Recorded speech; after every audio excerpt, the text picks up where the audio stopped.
안녕하세요. 첼키존날입니다. 오늘 소개할 책은 행복하고 좋은 삶을 위한 철학 필독서, 세계 철학 필독서 50, 지은이는 톰 버틀러 보돈, 옮긴이는 이시은, 발행은 센시어입니다. 철학은 우리의 삶에서 일어나는 근본적인 문제를 다루기에 굉장히 실용적인 학문입니다. 행복한 삶의 비법은 물론이고 좋은 삶을 사는 방법과 정의로운 사회를 만드는 법 등 살아가면서 우리에게 필요한 지혜를 전달해 주기 때문입니다. 그러나 우리는 알게 모르게 철학이란 말에 움츠러 드는데요. 철학이 어렵게 다가오고 막상 읽어보려고 해도 수많은 철학서 가운데 어떤 기준으로 어떤 책을 골라야 할지 판단하기도 어렵습니다. 이 책은 이런 고민을 단숨에 해결해 주는데요. 철학의 핵심 지도를 한눈에 파악할 수 있도록 구성해서 어디서부터 어떻게 시작하면 좋을지 도움을 주고 있습니다. 책에는 당대는 물론이고 후대 미 현재까지도 영향을 준 50인 철학자들의 주요한 사상과 대표 저작이 실려 있는데요. 플라톤의 국가부터 동양 최고의 경전인 공자의 논어, 나는 생각한다, 고로 존재한다를 말한 데카르트의 제일 철학에 관한 성찰, 우리 모두에게 전하는 좋은 삶의 비결, 아리스토텔레스의 니코마코스 율리아, 운명 그리고 인간의 자유와 의지에서 찾은 인생의 법칙, 랄프 알도 에머슨의 운명, 최대 다수의 최대 행복을 위한 제러미 벤담의 도덕과 입법의 원리, 능력주의 사회에 파문을 던지 마이클 샌델의 정의란 무엇인가까지 위대한 철학자들의 진정한 통찰력을 핵심만 모아 한 권에 응축해 담아 놓았습니다. 우리는 이 책을 통해 보다 쉽게 철학의 세계로 발을 들여놓을 수 있을 것이며 자유롭게 생각하고 존재하고 행위하고 인식하는 방법을 배울 수 있습니다. 자, 그럼 지금부터 잠시 책 속으로 들어가 보겠습니다. 오늘도 책 읽기 좋은 날과 함께 좋은 시간 보내세요. 구독, 좋아요는 사랑입니다.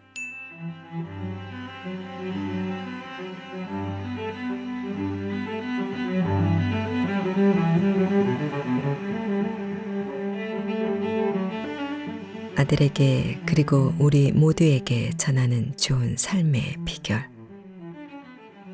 아리스토텔레스의 니코마코스 율리아. 니코마코스 율리학은 아리스토텔레스의 율리학을 가장 잘 보여주는 작품으로 기원전 4세기에 편찬되었으며 아들 니코마코스에게 헌정한 책이다. 강의용 자리를 편집한 책이라 다소 불완전하거나 매끄럽지 못한 부분도 있지만 읽는데 큰 어려움은 없으며 오늘날에도 여전히 적용되는 좋은 삶의 비결을 제시하며 꾸준한 영향력을 발휘하고 있다. 에우다이모니아 개념이 대표적이다.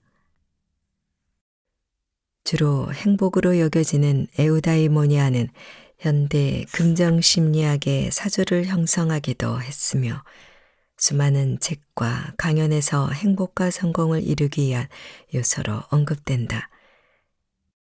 요즘에는 정부가 경제 생산뿐만 아니라 국민 총 행복까지 챙기는 게 시류인데 정체 이반자들 또한 아리스토텔레스가 말한 좋은 삶과 에우다이모니아 개념의 근거에 최대한 많은 사람에게 행복을 안겨주는 정책 수립에 힘쓰고 있다.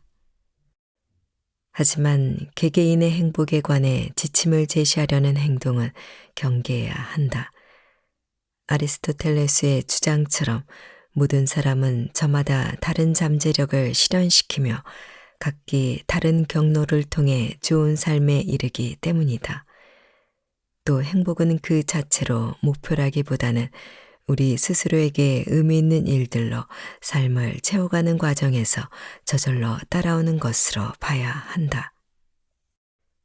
책에서 아리스토텔레스는 재산, 지위, 가족 같은 환경적 요소가 행복에 중요하다고 해서 종종 지탄을 받아왔으나 의미 있는 삶을 무엇보다 강조했던 그의 사상은 오히려 이런 요소가 즐겁고 만족스러운 삶에 반드시 필수적인 것은 아님을 말해준다. 스스로 기능을 잘 수행하고 있다고 자부한다면 행복을 느끼지 않기가 더 어렵지 않을까? 인간의 기능은 무엇인가? 만물의 근원적인 실제를 의미하는 플라톤의 형상과 달리 아리스토텔레스는 형상을 사물의 질서나 구조를 가리키는 개념으로 사용한다. 어떤 사물이 무엇인지, 그것이 의자인지 사람인지 이해하려면 그 기능을 알아야 한다. 예를 들어 우리가 생각하는 배는 단순한 나무 널빤지 묶음이 아니라 바다를 건너는 수단을 말한다. 아리스토텔레스는 자연의 모든 것이 목적이나 목표를 갖고 만들어진다는 목적인 개념을 제시한다. 나무든 사람이든 특정한 방식으로 성장하도록 만들어져 있고 그 목적을 이루기 위해 주변 환경을 이용한다는 것이다. 그렇다면 인간의 기능은 무엇일까? 단지 자라나는 것뿐이라면 인간과 식물이 다를 바가 뭘까? 보고 듣고 냄새를 맡는 것뿐이라면 소나 말과도 차이가 없다. 아리스토텔레스는 이성에 따라 행동하는 능력이 인간의 독특한 기능이라고 주장한다. 사물의 본질이란 그것이 조직화된 방식을 의미하는데 인간은 스스로 정신과 행동을 조직할 수 있기 때문에 자연계에서 유일무이한 존재가 된다. 한 사람은 결국 그가 지금껏 내려온 모든 결정과 갈고 닦아온 미덕의 총체인 셈이다. 그러므로 최고의 덕에 따라 인생을 만들어가는 사람이라면 위대해질 수 있다. 우리는 어떤 사람을 볼 때 수십억 개의 세포 집합체로 보지 않고 남들과 다른 점을 통해 그의 특성을 파악한다. 그 사람이 평생 연마해온 미덕이나 기술, 솜씨 등을 보면 그의 본질이나 기능을 이해할 수 있다. 아리스토텔레스는 플루트 연주자가 플루트를 멋지게 연주하거나 조각가가 뛰어난 솜씨로 작품을 만든다면 잘 살고 있는 것이라고 말한다. 인생의 성공은 기능을 완수하는 데 달려있기 때문이다. 우리가 행복하게 살려면 아리스토텔레스 윤리학의 출발점은 에우다이모니아로 흔히 행복으로 번역되지만 잘 사는 것이나 성공, 번영으로도 볼 수 있다. 그는 인간이 궁극적으로 선에 이르는 결정을 내릴 수 있는 이성적 존재라고 믿었다. 이성적 존재답게 우리의 최대 행복은 이성을 통해 도달한 선택에서 얻어진다. 우리는 장기적인 안목에서 자신에게 최선인 목표를 이루어내고 그 과정에서 행복은 저절로 따라온다. 쾌락만으로 점철된 삶은 평생에 걸쳐 목표를 추구하는 이성적이고 목적적인 행위가 결여돼 있으므로 오히려 행복을 저해한다. 우리에게 덧없지 않은 참된 기쁨을 주는 길은 도덕적인 길이다. 대부분의 사람은 오로지 만족하는 삶을 추구한다. 아리스토텔레스는 그래서야 방목하는 가축보다 나을 게 없다고 생각한다. 완전한 삶을 원한다면 끊임없이 자신을 가다듬고 기술을 연마하여 행동과 미덕을 겸비해야 한다. 진정한 행복은 오랜 세월에 걸쳐 자기 자신과 목적에 힘을 쏟은 후에야 얻어진다. 아리스토텔레스에 따르면 한 마리의 제비가 날아온다고 봄이 오는 것이 아니고 하루아침에 여름이 되는 것도 아니듯이 인간이 축복받고 행복해지는 것도 하루나 짧은 시일에 되는 것이 아니다. 그는 시간 그 자체가 우리 자신과 세상의 본성을 드러내는 발견의 좋은 조력자라고 설명한다. 아리스토텔레스는 우정도 훌륭하고 완전한 삶의 일부라고 말한다. 우정은 이성과 생각을 나누도록 하기 때문이다.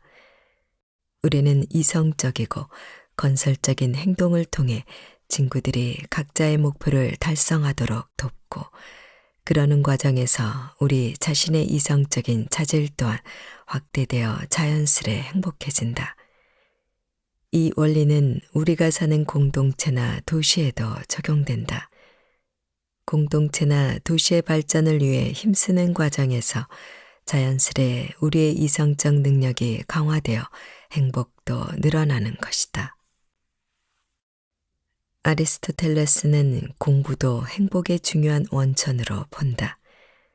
공부가 우리에게 이성적 본성을 충분히 표출할 기회를 준다는 이유에서다. 철학적, 과학적 진실을 이해하고 기존 지식에 통합시키다 보면 우리는 점점 인간의 본질의 정점에 다가가게 된다. 아리스토텔레스의 희망적인 결론은 행복이 운명이나 신에 의해 미리 결정되는 것이 아니라 일, 우정, 공부 등을 통해 도덕적인 삶을 의식적으로 표방함으로써 습관적으로 얻어질 수 있다는 것이다. 우리는 집을 지어봐야 건축가가 되고 악기를 연주해봐야 악기 연주자가 된다. 이와 마찬가지로 정의로운 행위를 해야만 정의로운 사람이 되고 절제 있는 행위를 해야만 절제 있는 사람이 되며 용감한 행동을 해야만 용감한 사람이 된다. 다시 말해 우리는 습관을 통해 성공한 인간이 될 수 있다. 한 사람의 삶을 판단할 때는 그의 흥망성쇠가 아니라 그가 꾸준히 개발하고 드러내온 덕을 기준으로 삼아야 한다. 이것이 진정한 성공의 잣대다. 성공하고 행복한 사람은 한결같이 덕성을 길러가며 변덕스러운 운명에도 일절 동요하지 않는다. 우리가 가장 존경하는 것이 바로 이런 안정감, 고결함, 대범함이다. 그래서 아리스토텔레스는 덕에 따르는 행동이 행복을 좌우한다고 말한다. 우리는 합리적 선택에 따라 행동한다. 플라톤은 인간이 단지 덕을 이해하기만 해도 충분히 도덕적이라고 믿었지만 아리스토텔레스는 행위 속에서 덕이 드러나야만 좋은 삶이라고 보았다.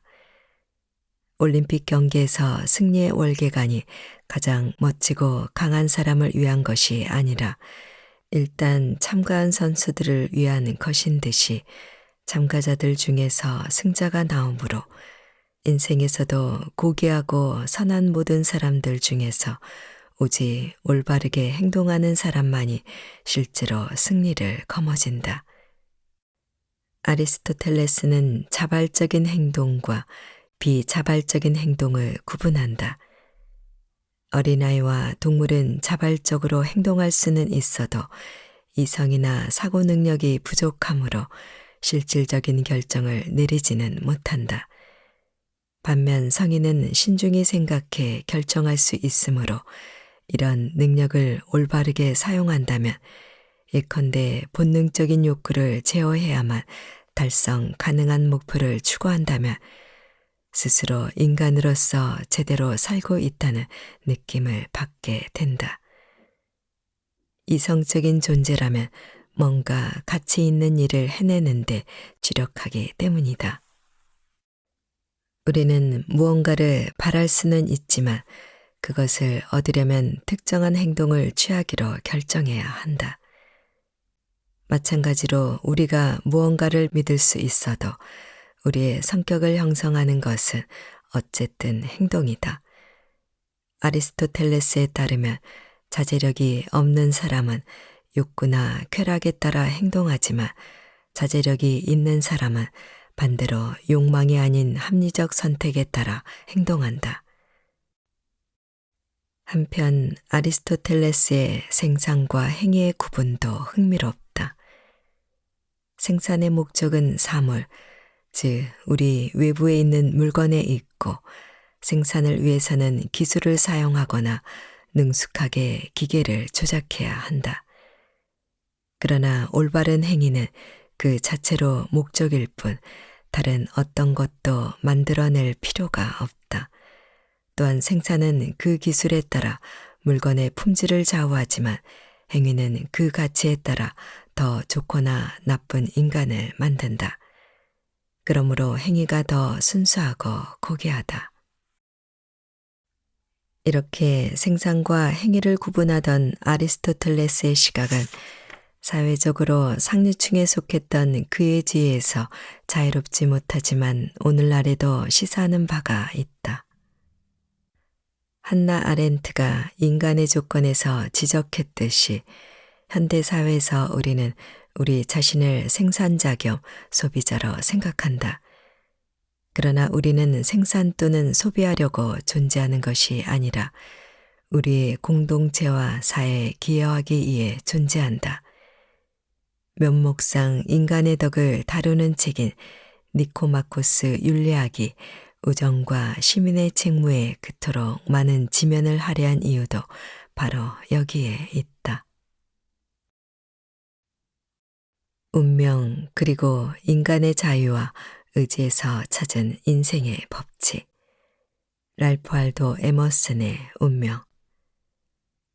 운명은 1860년에 발표된 랄프 알도 에머슨의 누년기 에세이로 운명이 우리의 모든 것이지만 자유와 의지도 운명의 일부이니 우리가 운명을 통제할 수는 없어도 다르게 흘러가게 할 수 있다는 에머슨의 통찰을 담았다.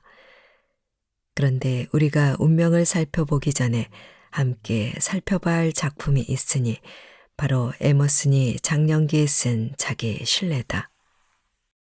자기 신뢰는 에머슨이 40을 앞두고 쓴 에세이로 지금까지 수많은 미국인의 사랑을 받으며 미국의 개인주의 윤리를 상징하는 대표적 작품이 되었다. 자기 자신을 믿는 데서 자신의 재능이 발휘될 수 있다는 자기 신뢰는 에머슨의 핵심 사상 중 하나다. 그런 만큼의 동명의 에세이에서 에머슨은 수능과 잘못된 일관성을 피하고 자신의 본능과 생각을 따를 것을 주장한다. 이로부터 약 20년 후에 나온 운명은 제목에서도 보이듯이 자기 신뢰와는 대척점에 서 있는 것처럼 보인다. 실제로 에머슨은 운명에서 우리 인간을 둘러싼 자연의 거대한 힘이나 어쩔 수 없는 상황 등에 순응하는 모습을 보인다.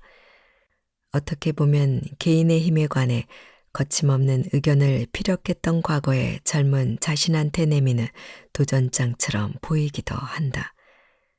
하지만 자세히 들여다보면 운명은 자기 신뢰의 확장임을 알 수 있다. 운명은 인간과 우주의 관계에 관한 에머슨의 기본 입장을 재확인하고 있다. 현명한 사람이라면 이 세상에 우연이란 절대로 없다는 것을, 만물은 예정된 대로 흘러간다는 것을 잘 알 것이다. 하지만 인간의 역사를 보면 인간은 자유와 의지로 많은 것을 바꾸어 놓았다. 그저 흐르게 순응했다면 인간은 지금과 같은 문명을 쌓아 올리지 못했을 것이다. 인생의 법칙은 결코 막을 수 없이 그 자체의 논리로 움직이지만 동시에 우리에게 기회와 가능성을 열어준다. 그 과정에서 우리는 자신의 작은 자아를 잃게 되겠지만 대신 무한히 거대하고 강력한 무언가와 조화를 이루게 된다. 그 전까지는 운명의 지배를 받던 처지에서 같이 세계를 만들어 나가는 공동 창조자가 되는 것이다. 운명을 시인하다. 에머스는 인생에 걸을 수 없는 천명이 존재하며 실제로 운명이 있다고 시인하며 말문을 연다. 그러면서도 개인의 뜻과 성격의 힘 역시 싫지 않은 힘이라고 단언한다. 그렇다면 이 상반되는 듯 보이는 힘을 어떻게 화해시킬 것인가? 개인적인 차원에서 우리들 대부분은 우리의 개성이 세계와 균형을 이루고 우리가 그럭저럭 필연과 자유의 간극을 넘나들며 거스를 수 없는 천명이 존재하기는 해도 그런 천명에는 다 이유가 있다고 느낀다. 우리의 삶은 본질적으로 자신이 살고 있는 시대의 정신과 한계 내에서 몸소 의지를 발휘하는 것이다. 에머스는 시대의 수수께끼는 한 사람 한 사람의 힘으로 스스로 해결해야 한다고 말한다. 에머스는 전형적인 미국인의 시각에서 천박함이 엿보인다는 사실을 인정하면서 위대한 국가는 허풍쟁이나 어릿광대였던 적이 없고 인생의 공포가 무엇인지 확실히 알면서도 의연히 거기에 맞서 싸울 용기가 있었다고 말한다. 그는 기꺼이 전쟁에서 죽기를 불사했던 스파르타인과 미리 정해진 운명을 순순히 받아들이며 역시 적의 칼날을 향해 돌진했던 터키인, 아랍인, 페르시아인을 거론한다. 심지어 과거 미국의 칼뱅파 신도들조차 우주의 무게에 비하면 자신들 개개인은 보잘것없다는 비슷한 위험을 갖추고 있었다. 에머스는 초소의 표현처럼 운명이 전쟁과 평화, 증오와 사랑의 행로를 결정하는 위대한 사자인 마당에 하찮은 우리들이 실질적 영향력을 갖는다고 믿는 것은 오만이라는 뜻을 내비친다. 게다가 에머슨에 따르면 자연은 그렇게 자애로운 존재가 아니라서 남자든 여자든 가리지 않고 태연히 물속에 빠뜨리고 인간이 담배를 먼지 한 톨처럼 집어 삼킨다. 동물은 종족끼리 서로를 잡아먹고 화산은 폭발하며 도시는 바닷속으로 함몰되고 콜레라가 온 도시에 창궐한다. 신의 섭리가 과연 이런 재난으로부터 우리를 구해줄까? 설령 신의 섭리가 존재하더라도 우리는 그 힘을 알아볼 길이 없으므로 거기에 의지할 수도 없다. 에머스는 이 경외할 은인에게 신학생의 정결한 셔츠와 흰 옷깃으로 치장시켜봤자 아무런 도움이 되지 않는다고 말한다. 자연은 다정하지 않고 그 형태는 압제적이기까지 하다. 새 존재가 그 부리 형태와 길이, 날개 너비로 결정되듯이 인간의 가능성은 성별, 인종, 성격, 재능 등에 좌우된다. 모든 정신은 자신이 살 집을 만들지만 나중에는 그 집에 구속당하게 된다. 우리의 DNA와 가문의 혈통이 우리의 운명을 만드는 것이다. 인간은 어머니가 만들어준 그대로의 존재다. 기관사에게 시를 요구하고 일용 잡부에게 화학적 발견을 기대하는 것은 조잡한 점만 짤 수 있는 편물기에 대고 어째서 캐시미어를 짜지 못하냐고 추궁하는 것과 마찬가지다. 땅을 파는 인부에게 뉴턴의 법칙을 설명해 달라고 요청해보라. 그의 두뇌의 섬세한 기관들은 100년 동안 조상대대로 이어진 중노동과 초라하고 빈곤한 생활 때문에 위축되어 있다. 이처럼 인간에게는 단 하나의 미래밖에 없고 그것은 이미 신체 구조상으로 정해져 있다. 세상의 모든 특권, 모든 법을 총동원하더라도 이에 간섭하거나 그를 시인이나 왕자로 만들 수 없다. 에머스는 동양의 종교의 조예가 깊었고 특히 카리스마, 환생, 윤회 등에 관심이 많았는데 이것들은 모두 우리 현생의 본질과 상황이 대부분 전생에 행한 행동과 경험에서 비롯된다는 개념이다. 한편 에머스는 서양의 전통에서도 이런 세계관을 지지할 만한 근거를 찾아냈다. 독일의 철학자 프리드리 셀링이 인간이라면 누구나 한 가지 느낌, 즉 본인이 옛날부터 현재까지 영원히 자신이며 시간의 경과 속에서 자신이 된 것이 아니라는 느낌을 품고 있다라는 말을 남긴 것이다. 모든 사람은 자신의 현재 상태를 만드는 데 관여했다. 만약 이 말이 사실이라면 우리가 무슨 근거로 인간이 빈 섭한 상태로 태어난다고 만용을 부리겠는가? 과학사를 되돌아보면 특정한 발견이 특정한 시점에 나온 것이 불가피해 보이는 경우가 종종 있다. 우리는 어떤 발명과 착상을 흔히 개인의 공으로 돌리지만 실제로는 서너 명이 동일한 결론에 거의 동시에 도달하는 경우가 적지 않다. 진보는 특정 개인과 상관없이 그 자체의 주동력으로 이루어진다는 뜻이다. 특정한 인간은 얼마든지 대체 가능한 매개체일 뿐이고 이를 부정하는 생각은 신의 비웃음을 살 뿐이다. 그러나 운명의 무게는 사람마다 다르게 느껴진다. 우리가 광폭하고 야만적인 존재라면 운명도 똑같이 광폭하고 무서운 모습을 드러내지만 우리가 온화하면 우리의 행동을 가로막는 힘도 온화해진다. 인간의 영혼이 정화됨에 따라 그를 구속하는 제약도 고상해지겠지만 그럼에도 필연의 고리는 항상 가장 높은 곳에 위치한다. 에머슨의 결론. 운명의 끝부분에서 에머슨은 인간과 사건의 관계로 다시 돌아온다. 그는 인간의 영혼은 결국 자신에게 일어날 사건을 그 안에 포함하고 있다. 사건은 영혼이 생각하는 것을 현실화한 데 불과하기 때문이다. 사건이란 자신의 모습을 표출한 것에 지나지 않는다. 그래서 자기 피부처럼 자기 몸에 꼭 맞는다. 그러면서 에머슨은 이렇게 말을 잇는다. 인간의 운명은 그 사람의 성격이 만들어내는 것이다.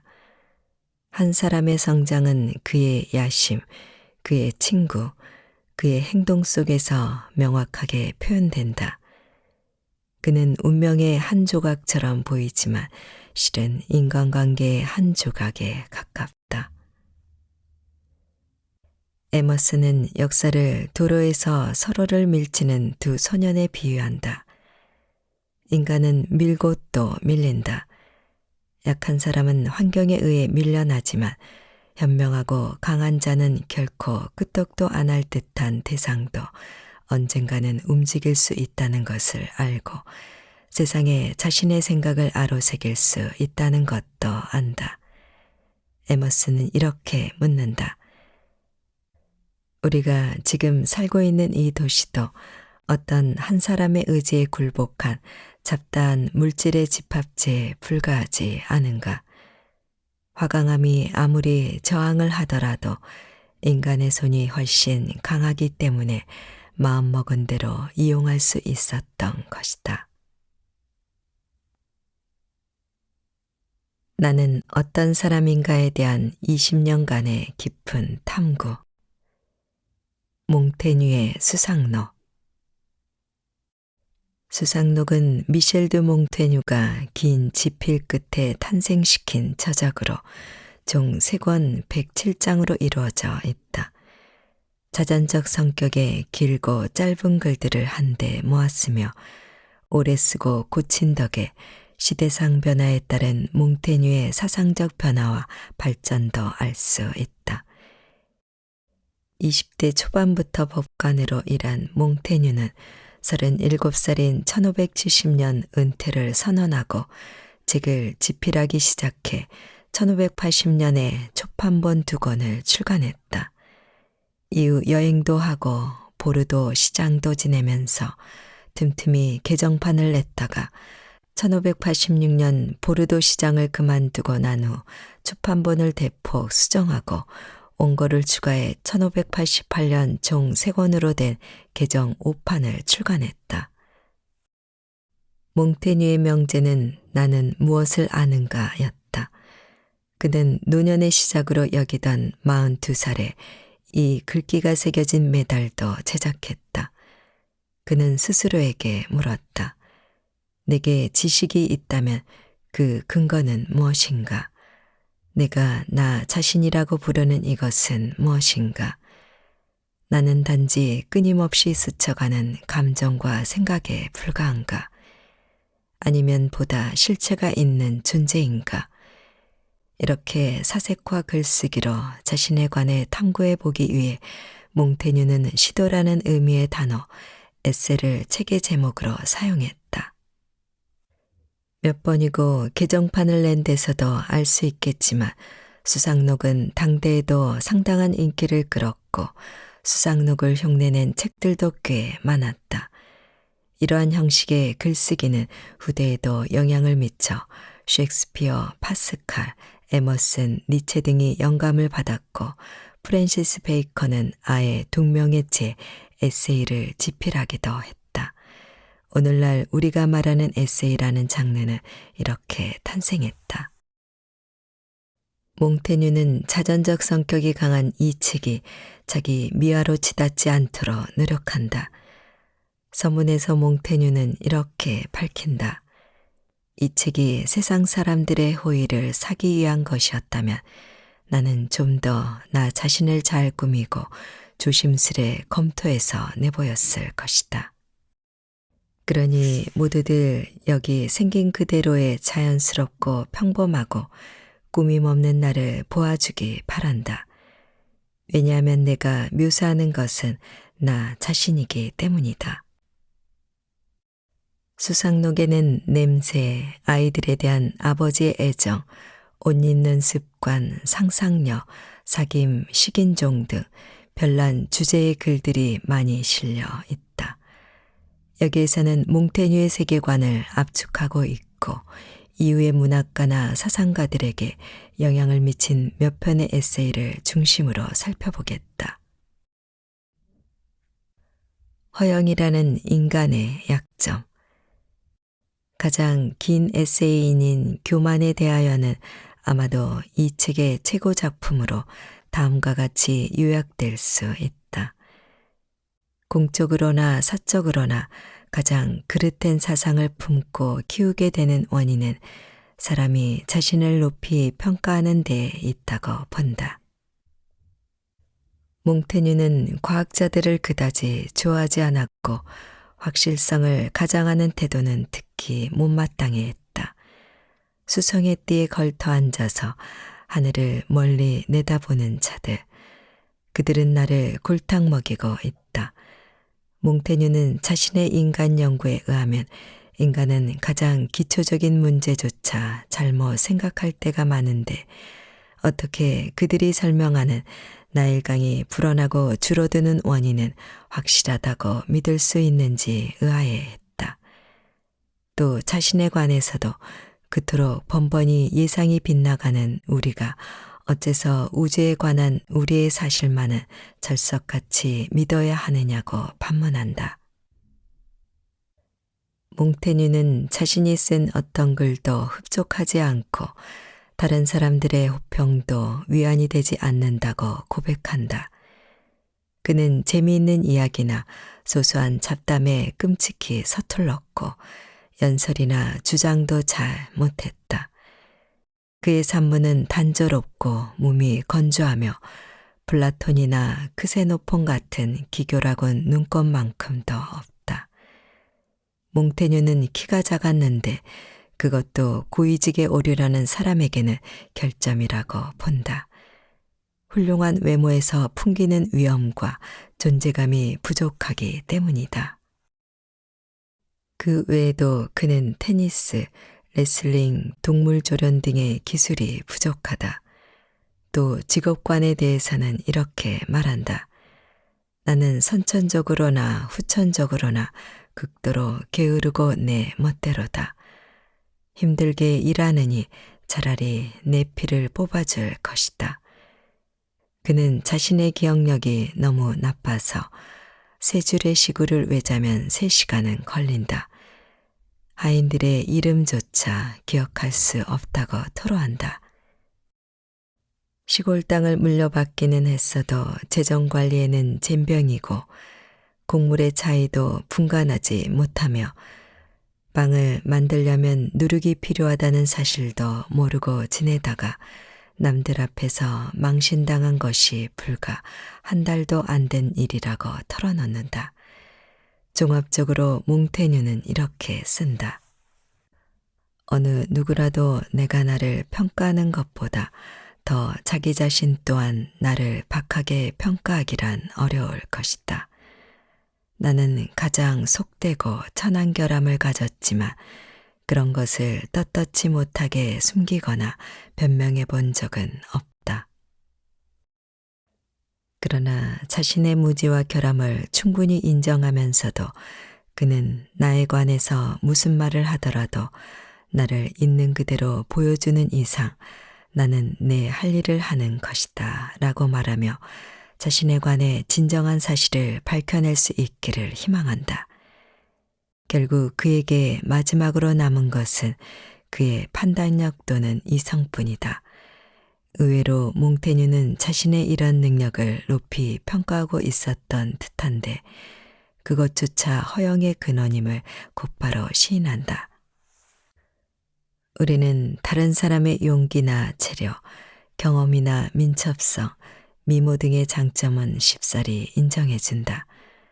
그러나 판단력의 장점만큼은 아무에게도 양보하지 않는다.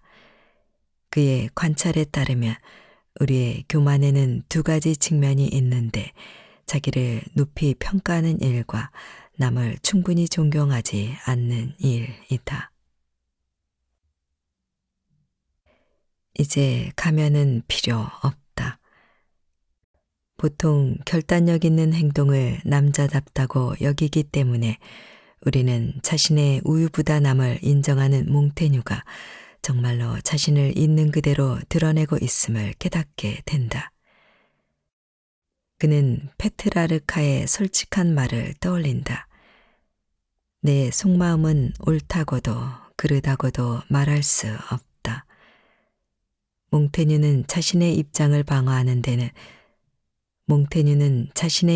방어하는 데는 뛰어나지만 자신의 의견을 개진하는 데는 어려움을 겪어서 오죽하면 주사위를 던져 결정하는 편이 나을 정도였다. 나는 남의 의견을 쫓는 재주밖에 없다.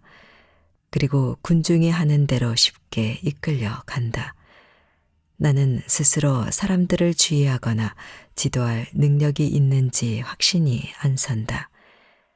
나는 내가 나아갈 길을 남이 터주어야만 안심이 된다. 이렇다 보니 몽테뉴는 다른 사람이 확실성과 절대적 진리를 주장할 때에도 회의적이었다. 이는 과학자들뿐만 아니라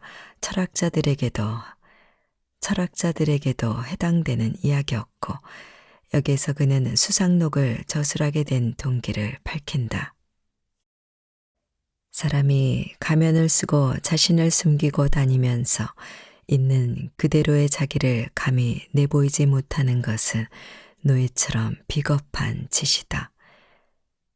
어질고 너그러운 마음씨를 가진 자는 자기 사상을 배반하지 않고 기꺼이 사상의 가장 깊은 곳까지 드러낸다.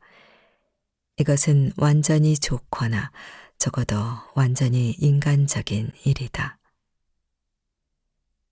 윌리엄 제임스가 실용주의에서 언급했듯이 철학자들이 객관적인 이론을 제시한다는 주장은 근거가 약하다.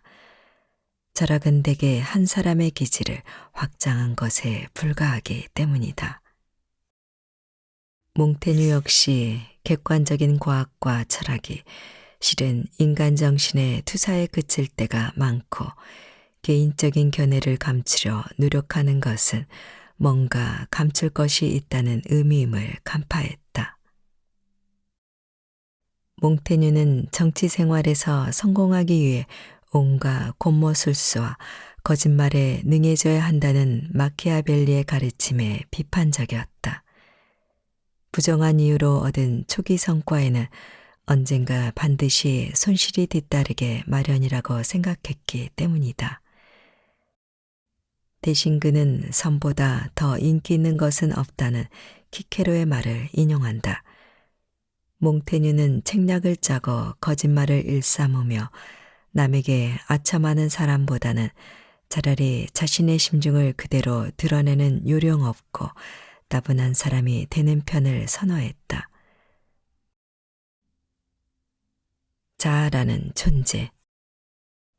몽테뉴는 우리가 머리를 쓰려면 보통 날개보다는 납덩이로 만든 줄을 매달아야 하고 열기와 흥분보다는 냉정과 휴식이 더 필요하다고 생각했다.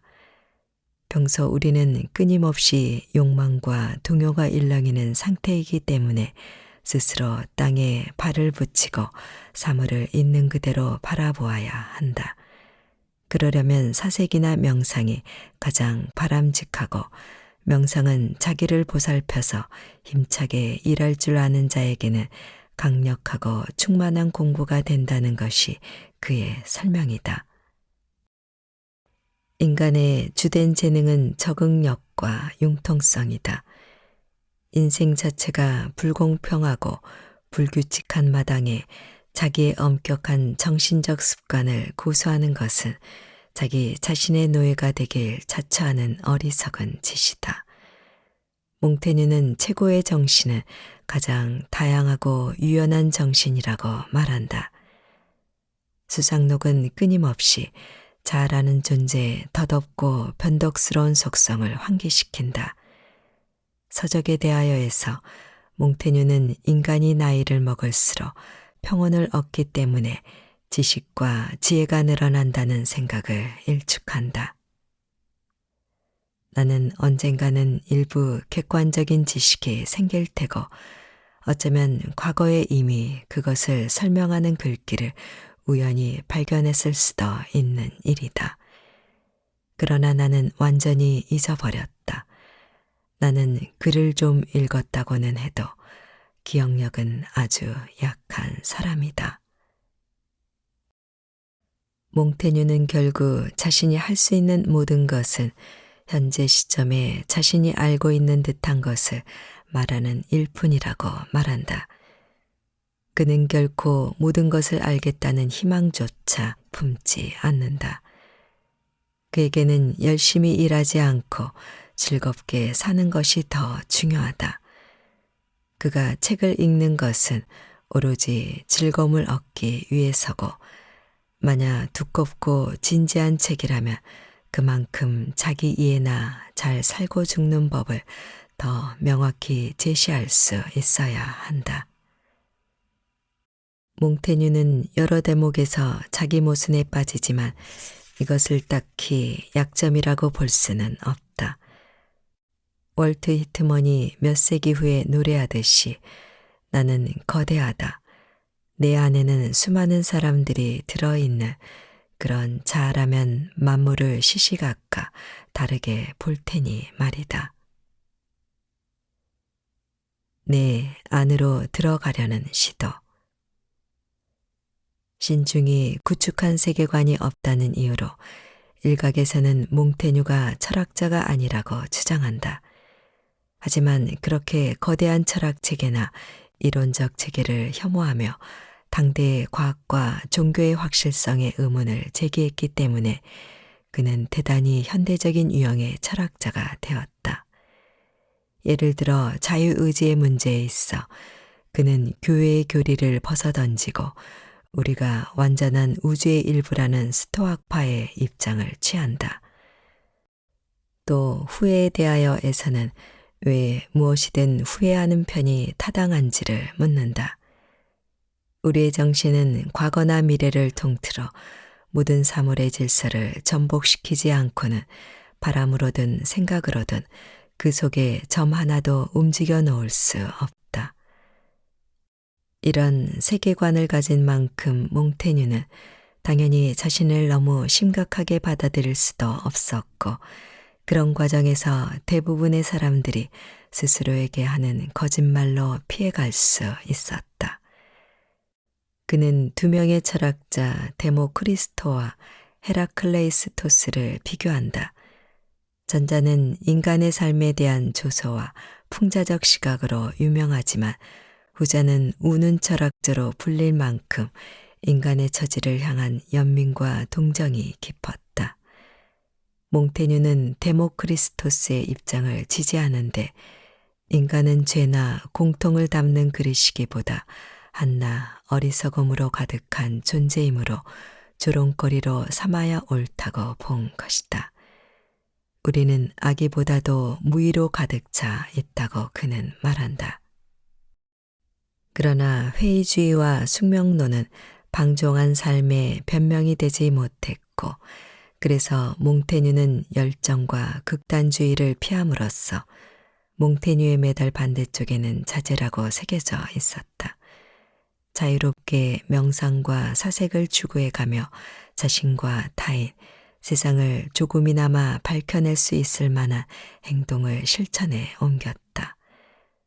수상록의 수많은 재미있는 구절 중에는 이런 말이 있다. 이렇게 타락한 시대에 태어난 것도 좋은 일이다. 다른 시대에 비해 도둑군자 소리를 듣기가 훨씬 쉽지 않은가. 몽테뉴는 노마의 풍자가 페르시우스의 아무도 자기 속으로 들어가려고 시도하지 않는다란 말을 언급하면서 정확히 그런 시도를 감행함으로써 보다 사적인 부류의 철학적 기틀을 마련했다. 누구든 자서전을 쓰는 사람이라면 그의 책을 읽어보는 게 좋을 것이다. 그러면 내가 이것을 어떻게 해냈는가 보다 나는 대체 어떤 인간이었는가를 쓰는 편이 훨씬 더 흥미롭다는 사실을 깨닫게 될 것이다. 다시 말해 이런 한계와 잠재력을 가지고 이 시대와 이 공간을 살아가는 한 사람의 이야기 말이다.